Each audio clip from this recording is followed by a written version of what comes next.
आज हम SQL पर गहरी नजर डाल रहे हैं और इसके लिए हम जावेद हसन सोफी के फराहम करदा नोट्स को बुनियाद बना रहे हैं। जी बिल्कुल, मकसद ये है कि SQL को ठीक से समझा जाए।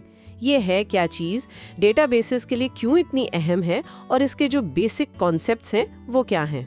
हाँ, तो सबसे पहले यही कि SQL मतलब स्ट्रक्चर्ड क्वेरी लैंग्वेज, ये आखिर है क्या?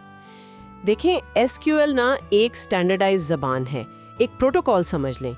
इससे हम डेटाबेसेस के साथ कम्युनिकेट करते हैं। जी, इसके ज़रिए हम डेटाबेसेस बना सकते हैं, उन्हें मैनेज कर सकते हैं और जो डेटा उनमें है उसे मैनिपुलेट भी कर सकते हैं। अच्छा, तो ये एक किस्म की लिंग्वा फ्रैंका हुई डेटाबेसेस के लिए कि अलग-अलग सिस्टम्स इस जबान के जरिए डेटा पर बात कर सकें। बिल्कुल सही कहा आपने। ऐसे सोचे कि डेटाबेस एक बहुत बड़ा सा वेल ऑर्गेनाइज्ड फाइलिंग कैबिनेट है। ठीक। तो SQL वो जबान है जिसमें हम लाइब्रेरियन को यानी डेटाबेस सिस्टम को इंस्ट्रक्शंस देते हैं कि भाई ये फाइल निकालो, यहाँ नई फाइल रखो या इस फाइल में कुछ अपडेट करो। समझ गया। और अच्छी बात यह है कि तकरीबन तमाम जो मॉडर्न डेटाबेस मैनेजमेंट सिस्टम्स है ना, जैसे MySQL, Oracle, PostgreSQL सर्वर, वो सब इसे समझते हैं और इस्तेमाल करते हैं। वाकई इसका इस्तेमाल तो फिर बहुत ही वसी है। ऐसी क्या खास बात है इसमें, क्यों इतनी मकबूल है ये? इसकी देखें काफ़ी वजूहात हैं।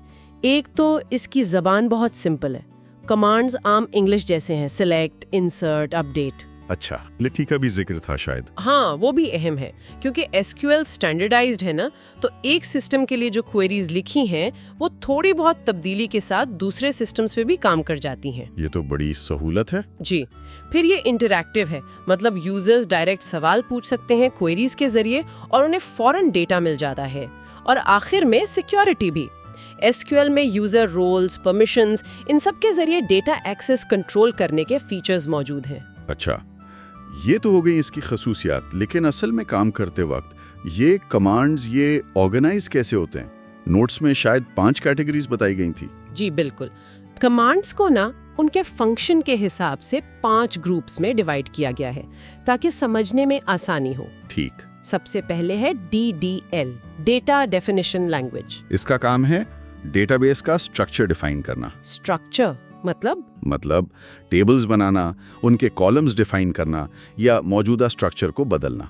इसमें आते हैं क्रिएट, ऑल्टर, ड्रॉप जैसे कमांड्स। मिसाल के तौर पर क्रिएट टेबल से आप नया टेबल बनाते हैं। समझ गया, यानी DDL से डेटाबेस का ढांचा या ब्लूप्रिंट तैयार होता है। अच्छा, स्ट्रक्चर बन गया, अब उसमें डेटा डालना हो या चेंज करना हो, उसके लिए फिर दूसरी कैटेगरी है DML, डेटा मैनिपुलेशन लैंग्वेज। इसका काम है टेबल के अंदर जो डेटा है उस पर काम करना। ओके। स्टूडेंट्स से नया रिकॉर्ड डाल दिया या update students, set grade is equal to A से किसी का ग्रेड अपडेट कर दिया।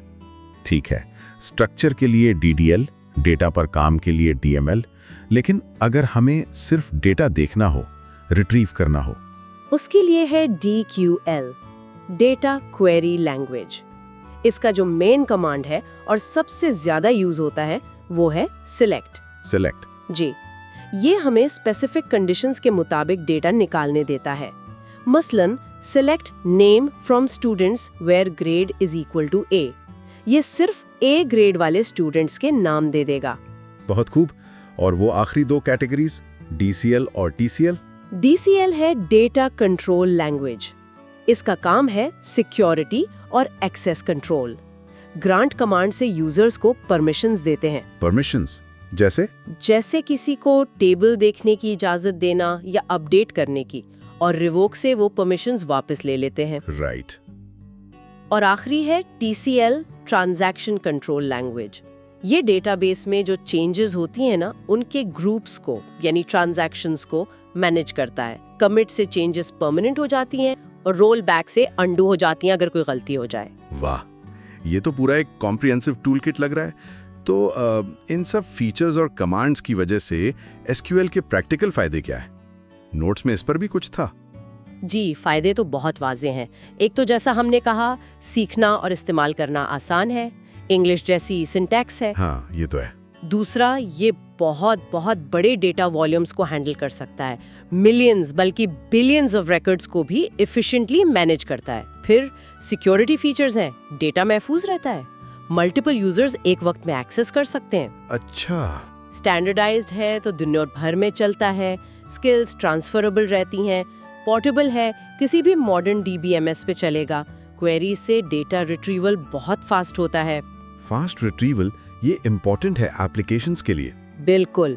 और आखिरी बात, ये प्रोग्रामिंग लैंग्वेजेस के साथ जैसे पाइथन, जावा, PHP उनके साथ बहुत आसानी से इंटीग्रेट हो जाता है, तो डेवलपर्स के लिए एप्लीकेशंस बनाना आसान हो जाता है। तो जावेद हसन सूफी के नोट्स का अगर हम खुलासा करें तो SQL सिर्फ एक क्वेरी लैंग्वेज नहीं है, ये डेटाबेसेस के लिए एक इंतहाई पावरफुल और यूनिवर्सल टूल है। जी हाँ, जो डेटा को क्रिएट करने, मैनेज करने, सिक्योर करने और एनालाइज करने का एक स्टैंडर्ड और बहुत इफेक्टिव तरीका देता है। और ये हमारी रोजमर्रा टेक्नोलॉजी में पर्दे के पीछे हर जगह काम कर रहा है, वेबसाइट से लेकर मोबाइल ऐप्स तक। बिल्कुल, शायद हमें अंदाजा भी नहीं होता। वाकई, इस तफसीली गुफ्तगू के लिए बहुत शुक्रिया। शुक्रिया।